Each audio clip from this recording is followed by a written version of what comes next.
news. People are talking. The workers are saying it's a 2-week shutdown and it's inevitable. Can you speak to that? I know I can't imagine a situation in which the airport itself would shut down. In fact, even though we've seen a significant decline in passenger traffic, we've actually seen, and domestic freight travel or cargo coming to the airport, we've actually seen an increase in domestic cargo because a lot of people, I think, are at home and they're ordering stuff online and e-commerce is increasing. So I don't foresee a situation in which the airport itself would close for passengers or for cargo. Lance, we're looking at airlines that are in real trouble. They are asking for federal help. Boeing is now asking for federal help. I think the Port of Seattle has some money in the bank on this. But when you talk about going from the 8th busiest airport in the country just a few weeks ago to what we're having now, I mean, is this basically sort of a collapse of the industry? So that question from Glenn Farley at King 5 News. Thank you. Thanks, Glenn. So the industry is facing a major challenge. As you've seen, the airlines have put together a package. They're asking for help. The airport is also asking for help as well. So we're working closely with ACI, Airport Council International, as well as AAAE, the American Association of Airport Executives. We have also put together a package that we're going to be presenting to the administration. We're going to be asking for $10 billion as an airport industry because we're feeling the pinch as well because of the decline in passengers that are coming through the airport. So there's an airport package and there's an airline package. Our understanding though is that our ask is that the administration has to help the industry as a whole. You can't help the airline at the benefit of disbenefit of one or the other. We have to help the industry as a whole. And that's $10 billion for airports. For airports nationwide. ACI. Yes. Okay. Yes. Great. Thanks. Thank you. Let's jump in and ask for questions online or on the phone. Anyone want to ask a question on the phone? Sandra McIntosh. Lance, a follow-up to what you just said. Are the airports, are you experiencing any failures of tenants at the airport so far?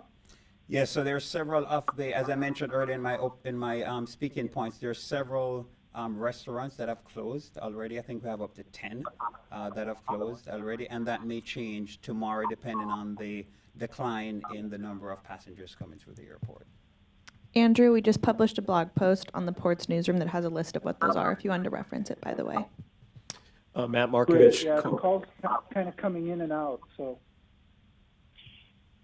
Can I ask a question? Go ahead. In here? Yeah, I'm online or on the phone.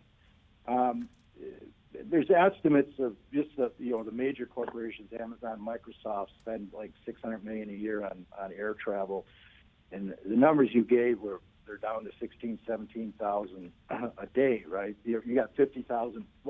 Give me those figures again, just make sure I got the time frame. But my question is, how much, or can you tell how much of the impact is from like regular passenger traffic versus business travel? So it's a combination, especially at this time during spring break. We'd have seen a lot of leisure traffic coming through the airport. And let me just clarify, we'd have seen north of 50,000 passengers coming through the checkpoint. That's just through the checkpoint. Okay. Now we're seeing about 16,000, 17,000 coming through the checkpoint. That does not include the connecting passengers that will be coming through. Normally it would probably have over 140, 150,000 passengers in the airport as a whole. The numbers I gave previously was just coming through the checkpoint, meaning it would be people who are originating here in this region. Right. And over what time frame is that? Over the last 3 weeks, or is there a time frame? I'm sorry, could you repeat the question? The time frame on that figure, like you said that it's gone from 50,000. Oh, that's a daily. That's a daily figure. That would be the number of people coming through the checkpoint each day. Okay. Thank you. Question in the room from Como. Kind of two questions. Can you address the social distancing aspects of the airport? Because obviously it's busy. There are always lines. Are you addressing that somehow? And what kind of impact have you had from international travels? I know the Port of Seattle is an entry point, and there are no flights coming in from Europe, but it's an entry point from other cities. And if there are other countries like Iran that are coming through Mexico, passengers, how is that being addressed? So we are one of the what's now being called the F13. So we're under the 13 funnel in airports. So passengers coming from the countries that have the administration have restricted travel, they're coming through this airport. In terms of social distancing, I guess the silver lining in the cloud is that because of the reduction in traffic, social distancing seemed to be happening naturally because of the significant reduction that we're seeing in load factors coming through the airport. So it has not been an issue. As you have seen, there are some other airports, Chicago, DFW, that had significant challenges with folks coming back from Europe. We did not experience any of that problem over the weekend, and we have not seen that issue so far. So you have no lines that we can't see at customs, and there's nothing going on? That's a No, problem now. right. We've been fortunate because of, one, the reduction in the number of people coming through, but also the flights have been staggered coming in as well. Plus, we have really planned significantly with CDC and with our CBP partners. We really planned ahead. That, in addition to the flights staggering in, has really helped us. Any other questions Lance, online, one other on question. the phone? I'm Please introduce online. yourself. Bill Conroy. I just asked a question before, Seattle Business. What's happening with all the construction out there? There's billions of dollars of projects, underway and planned. Is that proceeding as scheduled, or are you slowing down on that, holding that? What's the picture there?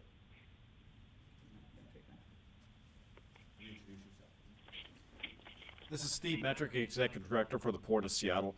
Right now, we're continuing the construction projects, embracing some of the social distancing and those things, but for us, construction projects, a lot of those are taking place outside, so those are continuing on right now. Of course, we continue to monitor that based on the guidance that's given to us.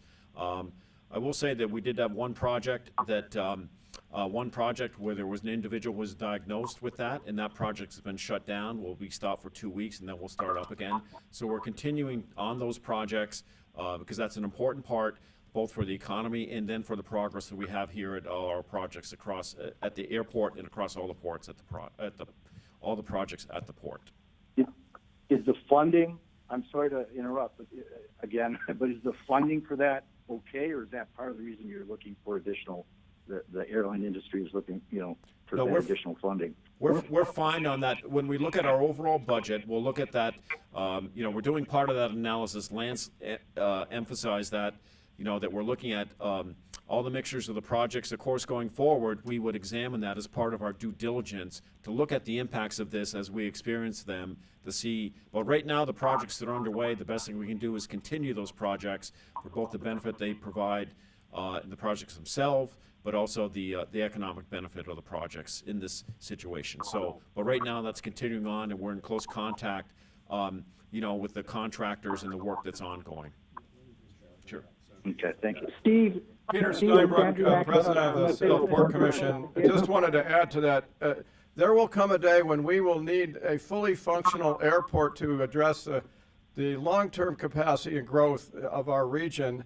And we can't simply stop everything at this time. We have to continue to move forward to the extent that we can protect workers and employees. We're going to need the airport facilities that are being modernized here. We're going to need them in the future, and so we need to keep that work underway. On that Absolutely. point, Andrew, go Steve, ahead on the line. it's Andrew McIntosh again. Could you tell me what project was shut down?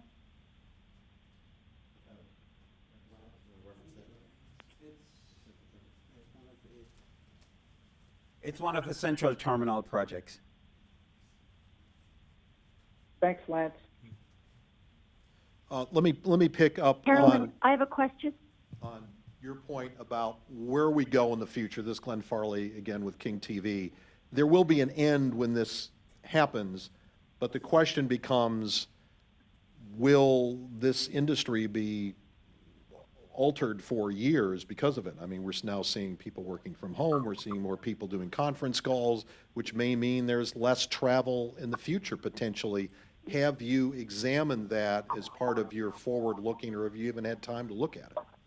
Yeah, we have looked at this extensively, Glenn, and if you look at the historically, 9/11, SARS, MERS, if you look at all the recessions that we have had, where the aviation industry and the economy in general go on a downturn, and then right back after it picks up. But if you look at the trend is that the growth continues. It continues. And one of the concerns that we have, as Commissioner Steinbrück alluded to, is we hold back on a lot of projects, and by the time the economy picks back up, we are behind the curve, and we don't have the facilities that we need to keep pace with the growth.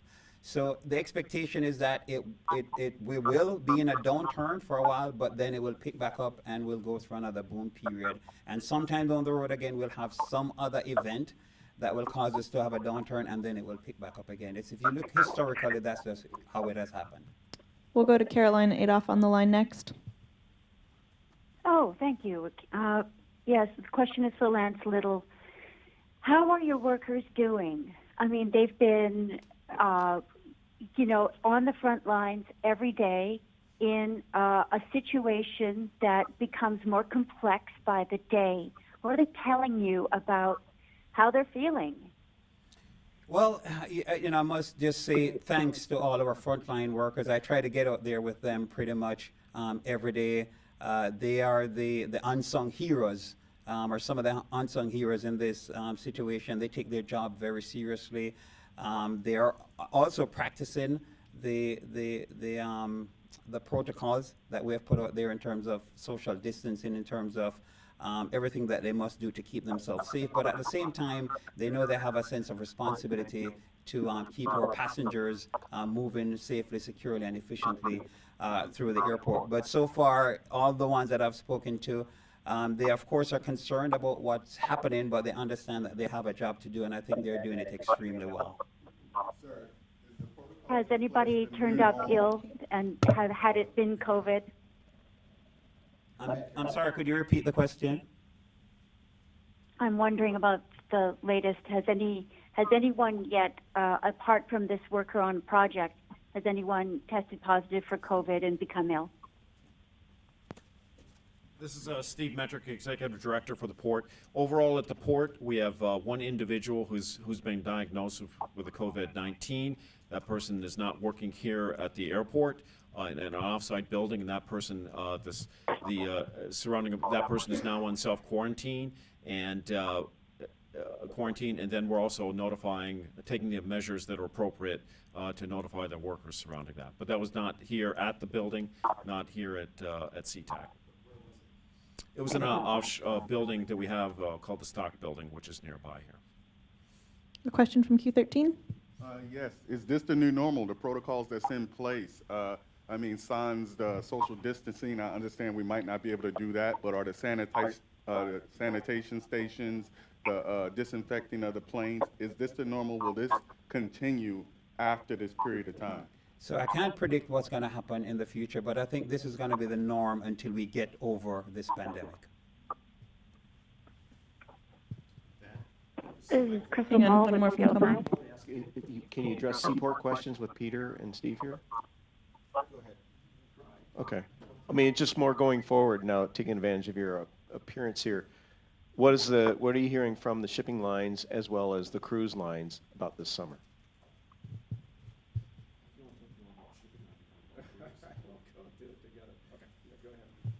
Again, Steve Metrick.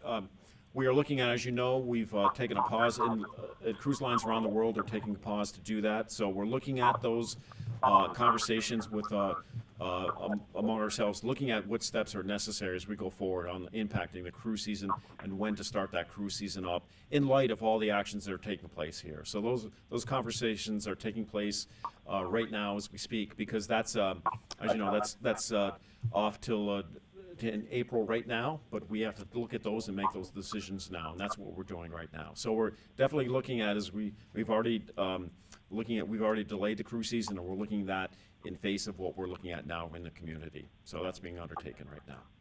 But we know that that's a valuable industry for us here, the cruise industry, but in light of this, we have to take those under consideration, and again, keeping the safety, public health, and well-being of the public and all the travelers in account. Steve, it's Andrew McIntosh with a follow-up. I was going to respond to this Peter Steinbrück, co-chair of the North Great Northwest Seaport Alliance, which is a partnership with the ports of Tacoma and Seattle. The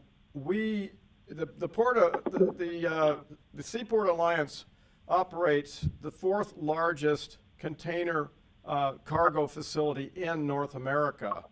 We are very much part of the global supply chain here, both for exports and imports. We're seeing approximately 17% drop off in the total volume, I think, in the first quarter of this year internationally. We're seeing what's called blank ships, which are ships that are scheduled but are not occurring. I think there's some 37 of them so far. We also have to keep in mind that the export trade is critical to the state of Washington's economy, to our farmers in Eastern Washington. We're a major exporter of agricultural products.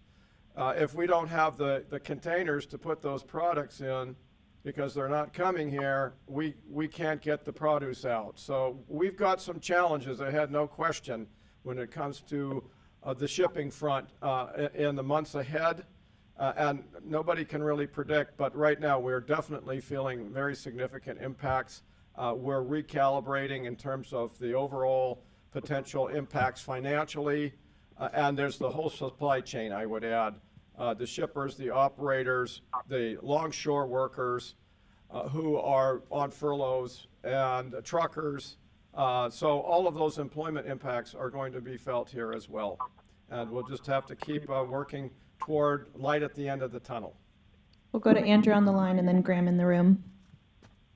Yeah, quickly, Stephen, are port officials lobbying Washington at this point for amendments to the Jones Act so that the cruise ships, if and when they resume, could operate without stopping in Canada up to Alaska? Yeah, regarding both the Jones Act and the Passenger Vessel Act, we are not supportive, especially in a health emergency that we're facing, for waivers of either of those acts.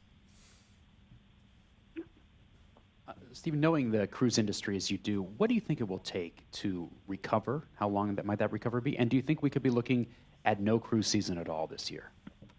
Oh, I don't want to comment. I don't want to forecast into the future, but what I can say is that the cruise lines, in reaction to this, obviously are looking at all the measures that they have in place, both at the international level, whether there's measures that are recommended and they're being followed from the World Health Organization, from the Centers for Disease Control and Prevention. So all those measures in place, plus enhanced measures that they're looking at. So we know that in the cruise industry, they're looking at all those things to decrease the risk to the passengers when we come back, when we bring cruise industry back. And I have no doubt sometime it will. I don't want to look into the future, but all I can say is all we do from our point is look at the situation that we have here in Seattle and here in the region, and then we look at that and we measure that to say when would be appropriate. So the question is, I think going back to, I think they're going to have enhanced procedures even beyond what's in place now to do that, to ensure the safety of the crews and monitoring of the crews and the passengers. So that's, I think, when they come back, it will be the enhanced measures to protect the safety and health of the passengers and the crews and the public in general. Any final questions from the phone? Yeah, Crystal Paul here with Seattle Times. Go ahead. Lance, you said earlier that social distancing was happening sort of naturally because of the decrease in passengers coming through.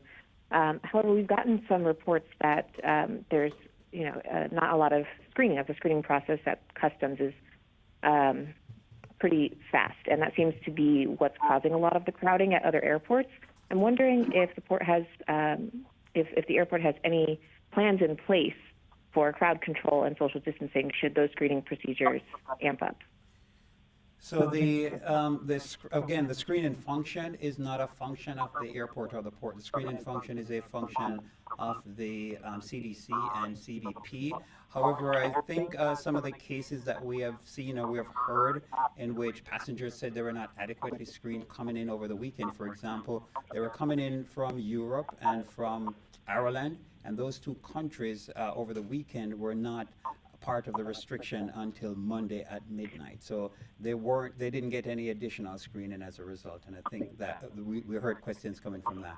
But again, screening is not a function of the port. The screening is done by CDC and the CBP officials.